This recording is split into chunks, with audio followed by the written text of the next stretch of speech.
नमस्कार दोस्तों। आज के इस वीडियो में हम लोग अर्थशास्त्र यानी इकोनॉमिक्स के कुछ महत्वपूर्ण प्रश्नों को देखेंगे। आज से इकोनॉमिक्स का एक सीरीज 10 वीडियो लाए जाएंगे जिसमें सारे इम्पोर्टेंट होंगे। तो पहला शुरू करते हैं। पहला प्रश्न है, भारत के विदेशी विनिमय संचय का प्रतिरक्षक कौन होता है? वित्त मंत्रालय, भारतीय रिजर्व बैंक, विदेश मंत्रालय या भारतीय स्टेट बैंक? तो उत्तर हो गया इसका बी, भारतीय रिजर्व बैंक। नेक्स्ट प्रश्न है, भारत में करेंसी नोट जारी कौन करता है? ए, वित्त सचिव, बी, भारतीय रिजर्व बैंक, सी, वित्त मंत्रालय, डी, भारतीय स्टेट बैंक? तो भारत में करेंसी नोट जारी करने का अधिकार जो है वो भारतीय रिजर्व बैंक को होता है। आंसर हो गया बी। अगला प्रश्न है, व्यापारिक बैंकों द्वारा जनित साख का नियंत्रण कौन करता है? ए, भारतीय रिजर्व बैंक, बी, भारत सरकार, सी, भारतीय स्टेट बैंक, डी, वित्त मंत्रालय? तो इसका सही उत्तर हो गया ए, भारतीय रिजर्व बैंक व्यापारिक बैंकों द्वारा जनित साख का नियंत्रण करता है। नेक्स्ट प्रश्न है, भारतीय रिजर्व बैंक का कार्य इनमें से कौन सा नहीं है? ए, बैंकों का बैंक, बी, सरकार का बैंक, सी, जनता से जमा स्वीकार करना, डी, नोट निर्गमन? तो भारतीय रिजर्व बैंक का जो है वो जनता से जमा स्वीकार करना इसका कार्य नहीं है।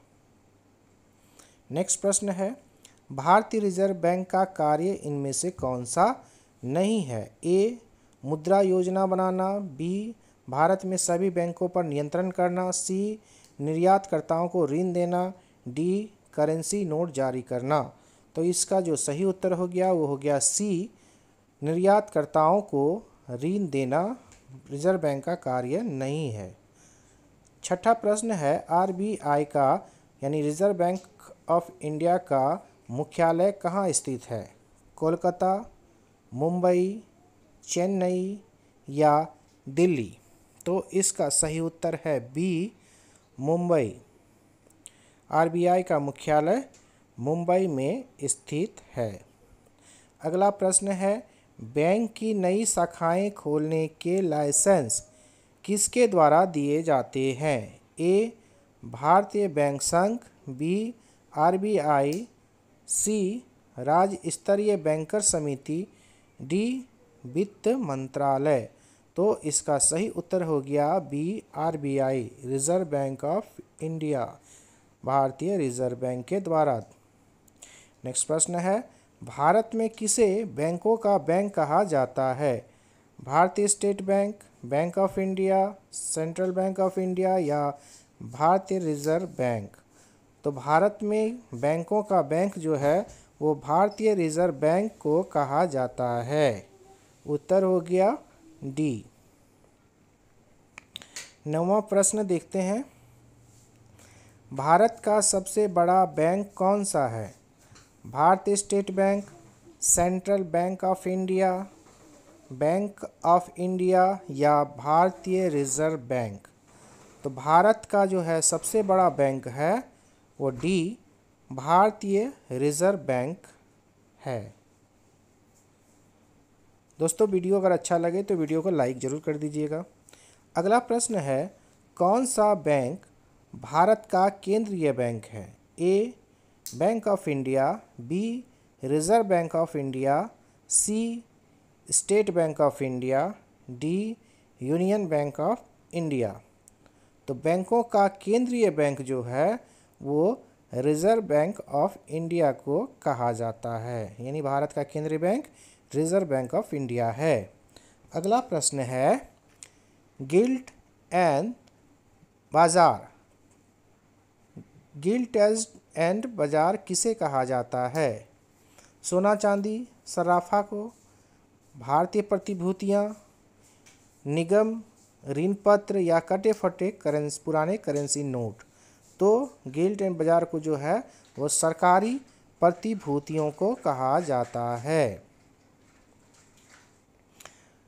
वर्तमान में भारत में रुपये की पूर्ण परिवर्तनीयता लागू है। भुगतान संतुलन के चालू खाते पर, पूंजी खाते पर, केवल व्यापार खाते पर या इनमें से सभी पर। तो वर्तमान में भारत में रुपये की पूर्ण परिवर्तनीयता लागू है चालू खाते पर। अगला प्रश्न है, रुपये को चालू खातों में पूर्ण परिवर्तनीय कब घोषित किया गया? ए 19 अगस्त 1994 को, बी 30 मार्च 1995 को, सी 19 अगस्त 1992 को, डी 30 मार्च 1994 को। तो इसका सही उत्तर है 19 अगस्त 1994 को। नेक्स्ट प्रश्न है, भारतीय मुद्रा को पूर्ण परिवर्तनीय कब बनाया गया? ए 1993-94 के केंद्रीय बजट में, बी 1994-95 के केंद्रीय बजट में, सी 1995-96 के केंद्रीय बजट में, डी 1922 या 92-93 के केंद्रीय बजट में। तो इसका उत्तर है ए 1993-94 के बजट में। नेक्स्ट प्रश्न है, किस वर्ष भारतीय रुपये का 2 चरणों में अवमूल्यन किया गया? ए 1966 में, बी 1994 में, सी 1949 में या डी 1991 में। तो 2 बार जो है वो 1991 में अवमूल्यन किया गया है। नेक्स्ट प्रश्न है, भारतीय रुपये का सर्वप्रथम अवमूल्यन किस वर्ष किया गया? ए 1991 में, बी 1949 में, सी 1966 में और डी 1994 में। तो भारतीय रुपये का सर्वप्रथम जो अवमूल्यन है वो बी 1949 में किया गया था।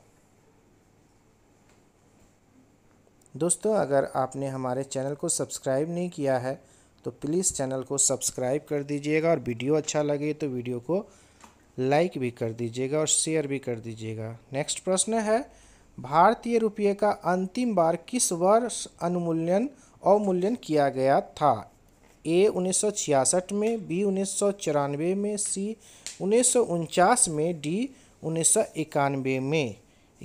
तो इसका सही उत्तर है डी 1991 में।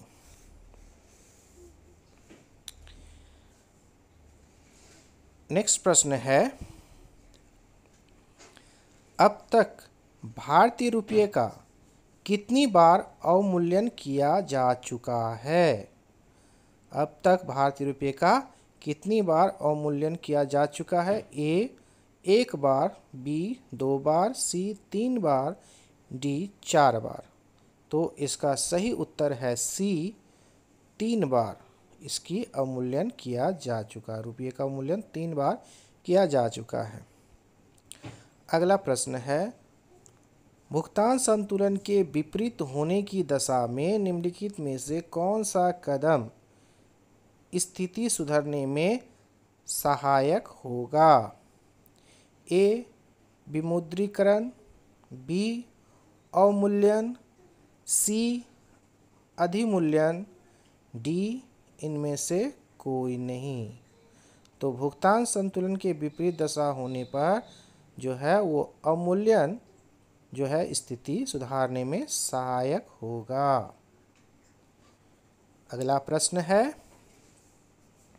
अवमूल्यन के उद्देश्य का क्या उद्देश्य होता है? ए निर्यात को प्रोत्साहित करना, बी आयात को प्रोत्साहित करना, सी निर्यात को हतोत्साहित करना, डी विदेशी मुद्राओं का महत्व घटाना। तो इसका सही उत्तर है ए निर्यात को प्रोत्साहित करना। यही अवमूल्यन का उद्देश्य है। अगला प्रश्न है, निम्न में से कौन सा भारत में मुद्रास्फीति का प्राक्कलन का सबसे प्रचलित माप है। ए थोक मूल्य सूचकांक, बी औद्योगिक वस्तुओं का मूल्य सूचकांक, सी मूल्य सूचकांक, डी उपभोक्ता मूल्य सूचकांक। तो इसका सही उत्तर है ए थोक मूल्य सूचकांक। मुद्रास्फीति का प्राक्कलन का सबसे प्रचलित माप। नेक्स्ट प्रश्न है, भारत में शुरू की गई स्वाभिमान योजना किससे संबंधित है? ए ग्रामीण खाद्य से, बी ग्रामीण वृद्धजनों की देखभाल से, सी ग्रामीण महिला अधिकारों से, डी ग्रामीण बैंकिंग से। तो भारत में शुरू की गई स्वाभिमान योजना जो है वो डी ग्रामीण बैंकों से संबंधित है। नेक्स्ट प्रश्न है, भारत में विदेशी विनिमय संचय का रखरखाव किसके द्वारा किया जाता है? ए भारतीय स्टेट बैंक, बी भारतीय आयात निर्यात बैंक द्वारा, सी भारतीय रिजर्व बैंक द्वारा और डी वित्त मंत्रालय भारत सरकार के द्वारा। तो इसका सही उत्तर है सी भारतीय रिजर्व बैंक। नेक्स्ट प्रश्न है, भारत में मौद्रिक नीति किसके द्वारा बनाई और लागू की जाती है? ए एसोचैम, बी फिक्की, सी केंद्र सरकार, डी भारतीय रिजर्व बैंक। तो भारत की में मौद्रिक नीति जो है वो भारतीय रिजर्व बैंक के द्वारा बनाई और लागू की जाती है। अगले वीडियो में इकोनॉमिक्स के 25 प्रश्न लेकर फिर आऊँगा।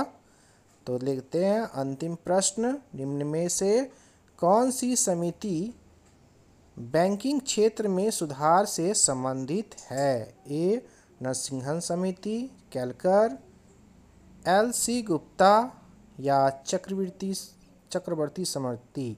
तो इसका सही उत्तर है ए नरसिंहन समिति। तो दोस्तों ये थे 25 प्रश्न अर्थशास्त्र के। अगले वीडियो में फिर 25 प्रश्नों को लेकर आएंगे। तब तक के लिए बाय। और अगर आपने हमारे चैनल को सब्सक्राइब नहीं किया है तो सब्सक्राइब कर दीजिएगा और बेल आइकन को भी दबा दीजिएगा। धन्यवाद।